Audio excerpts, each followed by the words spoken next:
tëngërëm lañ leen di wax saa su nekk rek ñi safoo site internet di Buzz M TV Sénégal bu leen fàtte di abonné di bës cloche de notification yi ngir dara bañ leen a raw ci seeni xibaar. dal leen ak jàmm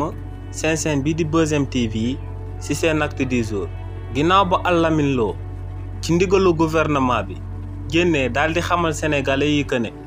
rapportu Cour des comptes bi daal dinay firndeel que ne gouvernement wu président Macky Sall amal nañ fi ay yàqu-yàqu yu daal di sabab économie réewu Sénégal daal di nërmeelu te pour ne redresser économie réewu Sénégal état bi tey jël ay mesures ne mesures yooyee moom mooy que ne état bi dootul subventionné ti courant bi waaye itam dootul subventionné ti carburant bi ci li ni mel ñu déggee si rek que ne courant essence ak gasoil dina yokk kon ci kanam ci réew mi di Sénégal waaye tamit ne état bi dootul mënati fay exonération taxe douanière yi nga xam ne moom la doon fay bu njëkk ba si li ni mel tamit ñu mun see déggee que ne si li yàggul dara dina am ay produits yu nam ma yokk tamit ci réew mii di Sénégal waaye tamit kookee di Lamine Lo daal di wëyal ne état bi tamit am na ay DG yi nga xam ne seen salaire dafa wees 10 millions te ne ñooñee tamit dañ daal di wàññi seen salaire mesure yooyee état bi na ma jël ngir jàmmaarloog économie bi nga xam ne moo ngi waaj a nërmeelu daal dinay jur ay réaction yu bàyyeekoo ci opposition bi ci réew mi di Sénégal si li ni mel kii di Pape Malick Ndour ne état bu Sénégal day mbubboo rapportu Cour des comptes bi nga xam ne moom si wàllu boppam moom moo ko daal di commandité ngir jël ay mesures daal di ko fiy samp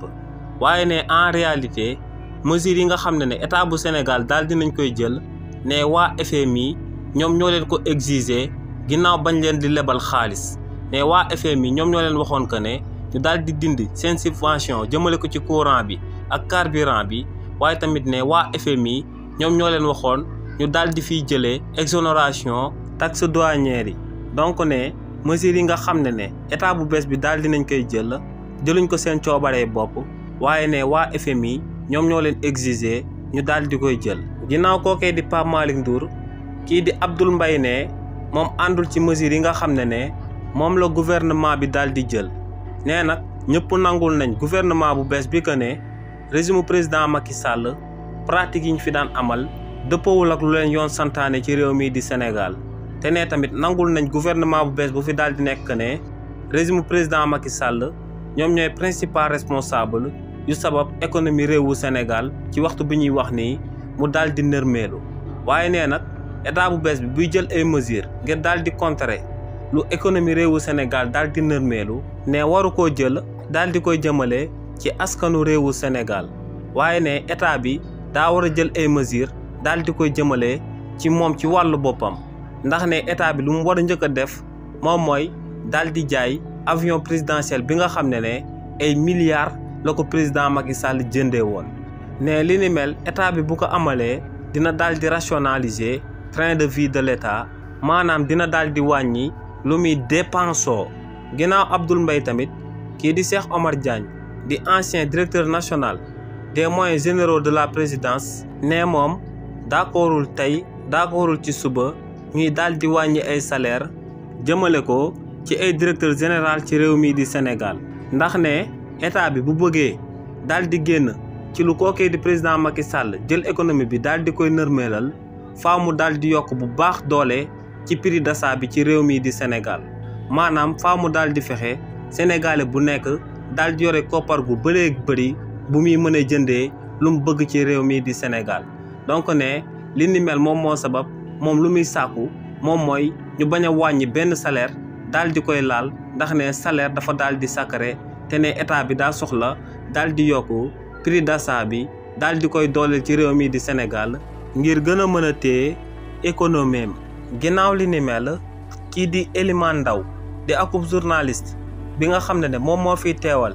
RFI international yëkkati na kàddu daal di xamal sénégalais yi que ne vidéo bu viral biñ daan gis ci weekend bi te ñu naan waa RFI ak waa France 24 ñoom ñoo ko daal di amal te muy daal di weddi rapport Cour des comptes bi ne vidéo yooyee en réalité du waa RFI ak waa France 24 ñoom ñoo ko daal di amal nañ dem daal di seetaan extrait bu ndaw ci vidéo boobee ba noppi daal di dellu siwaat. Rapport biaisé et incohérent, la Cour des comptes sous pression politique. Le récent rapport de la Cour des comptes sur la gestion financière du précédent régime s'inscrit dans un contexte hautement politique. Or, loin d'apporter un éclairage impartial sur les finances publiques, il se distingue par des contradictions flagrantes, des imprécisions méthodologiques et une complaisance manifeste vis-à-vis du nouveau gouvernement. Ce document, censé être une référence en matière de transparence budgétaire, semble avoir été rédigé sous contrainte politique. Si vidéo boobee nag ki di Elimane Ndao ne en réalité du ay journalistes yu nekk RFI wala yu nekk France 24 ñoom ñoo ko daal di amal waaye ne ñu nekk ci réewu Sénégal ci wàllu boppam ñoom ñoo daal di amal vidéo boobee ginnaaw bañ utiliser ay application intelligence artificielle ne ñooñee ChatGPT lañ daal di utiliser di akub application bu intelligence artificielle te ne si biir application boobee akub texte boo mënti bëgg boo ko laajee mu daal di la koy bindal waaye ne ginnaaw ba leen ChatGPT bindalee seen texte bi ñooñee dañoo demaat ci beneen application te muy Eleven Voice daal di fay tànn voix bu leen daal di neex ndax ne foofee am na ay voix journaliste am na ay voix reporter ak voix boo bëgg ñooñee dañoo dem daal di tànn voix journaliste daal di koy utiliser ba noppi ne ay journaliste France 24 ak RFI ñoom ñoo ko daal di amal waaye ne en réalité ay sénégalais yu nekk ci réewu Sénégal ñoom ñoo amal reportage boobee. ginnaaw li ni mel waa SAMES syndicat autonome des médecins du Sénégal daal dinañuy décréter akub ordre de grève buñ àpp ci ñaari fan waa SAMES nag ñoom ne lu sabab ñu daal di décréter grève daal di koy tàmbalee tey mu war a jeex suba moom mooy que ne ginnaaw bañ falee autorités yu bees yi ba tey toog nañoo ak ñoom daal di waxtaan ci lu tolloog 4 yoon waaye ne ba tey autorités yi joxuñ leen dara lu concret luñ mën a daal di teg seeni loxo te ñoom ne bokk nañ ci lu ñuy kaas moom mooy ay médecins yi nga xam ne dañ leen di daal di former bañ am seeni lijaasa yëpp ba mu des lu dul liggéey état bu Sénégal taxaw ne du leen jël ndax ne amut lum leen fayee ne li ni mel nag moom moo sabab ci réewu Sénégal ci plateau médical bi fi nga xam ne juróomi médecin lañ fa waroon a recruter ne benn médecin lañ fay daal di recruter ne li ni mel non seulement baaxul ci askanu réewu Sénégal bi ñu war a faj ndax ne médecins yi dañuy daal di manqué bu baax a baax waaye tamit ne baaxul ci personnel médical bi nga xam ne ñoom ñoo war a jël soin jëmale ko ci askan wi ne ñooñee duñ mot ki nga xam ne dina leen permettre ñu jël soin comme niñ ko war a jëlee jëmale ko ci askanu réewu Sénégal